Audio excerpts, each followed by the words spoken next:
आज अमीर आदमी का जन्मदिन था। हर साल की तरह इस साल भी वो मंदिर के बाहर पहुंच गया, भिखारियों में खाना और कपड़े बांटकर पुण्य कमाने के लिए। मगर आज तो कमाल ही हो गया, आज मंदिर के बाहर उसे एक भी भिखारी नहीं मिला। अमीर आदमी परेशान हो गया कि अब वो पुण्य कैसे कमाएगा।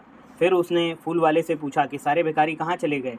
तो फूल वाले ने बताया कि कल रात सारे भिखारी अमीर हो गए और यहाँ से चले गए। ये सुनकर अमीर आदमी उस फूल वाले पे भड़क गया और बोला, पगला गए हो क्या तुम? ऐसे कोई रातों रात अमीर बनता है क्या? ज़रूर पुलिस वालों ने भगा दिया होगा। और फिर अमीर आदमी ने अपनी कार गरीबों की कच्ची बस्ती की तरफ मोड़ ली। और जब वो गरीबों की कच्ची बस्ती में पहुंचा तो हैरान रह गया, क्योंकि कल तक जहां कच्ची बस्ती हुआ करती थी आज वहां पक्के घर थे। गंदे फटे कपड़े में घूमने वाले लोग आज साफ़ सुथरे कपड़े पहनकर घूम रहे थे। पूछने पर वहाँ भी उसे यही जवाब मिला, कल रात सारे गरीब अमीर हो गए। अब अमीर आदमी और भी परेशान हो गया। इस तरह से अमीर आदमी शहर की हर उस जगह पर गया जहाँ जहाँ गरीब और भिखारी लोग रहते थे, पर हर जगह उसे निराशा ही हाथ लगी। पंडित जी ने कहा था कि राहु की दशा है, दान करो पुण्य मिलेगा, पर अब किसे दान करे, वो कैसे पुण्य कमाए? परेशान होकर उसने अपने मित्र को फ़ोन करके पूछा कि शहर के सारे गरीब भिखारी कहाँ चले गए। उसकी बात सुन के मंत्री मित्र जी भी परेशान हो गए कि अगर शहर में कोई गरीब नहीं रहा तो उनके चुनाव का क्या होगा, किससे झूठे वादे करके चुनाव जीतेंगे वो। इधर अमीर आदमी की बीवी भी परेशान थी, क्योंकि आज उसकी काम वाली बाई ने काम छोड़ दिया था। अब वो भी अमीर हो गई थी, इसलिए नौकरानी का काम नहीं करेगी वो। आज से मालकिन को खुद झाड़ू बर्तन करना होगा। आज अमीर आदमी का दफ्तर का चपरासी भी नहीं आया था, उसका ड्राइवर भी गायब था। आज तो कार भी उसे खुद ही ड्राइव करनी पड़ी। और फिर अचानक उसने देखा कि सड़क पर जैसे कारों का हुजूम निकल आया है। शहर का हर गरीब आदमी कार में सफ़र कर रहा है।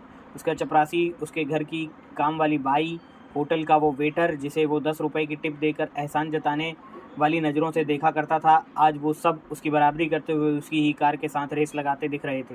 उसे समझ ही नहीं आ रहा था कि अचानक से ये सब क्या हो गया। उसे ऐसा लगा कि उसका अस्तित्व महत्वहीन हो गया है।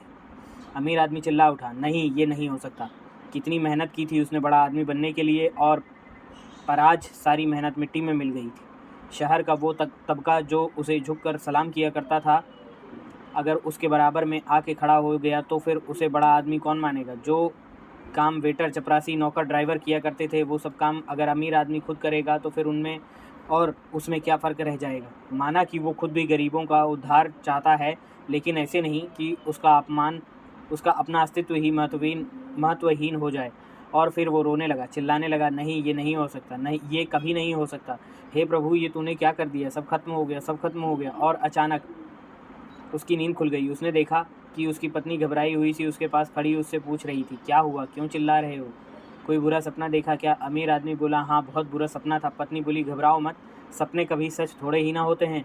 तब अमीर आदमी की जान में जान आई और वो बोला, शुक्र है खुदा का कि सपने सच नहीं होते, वरना पता नहीं क्या होता। पत्नी बोली, सपनों को भूल जाइए और जल्दी से तैयार हो जाइए, आज आपका जन्मदिन है, आपको मंदिर जाना है, गरीबों और भिखारियों को खाना बांटने। ये सुनकर अमीर आदमी के चेहरे पे पसीना उभर आया। सपने का भय अब तक उसके चेहरे पे साफ नज़र आ रहा था।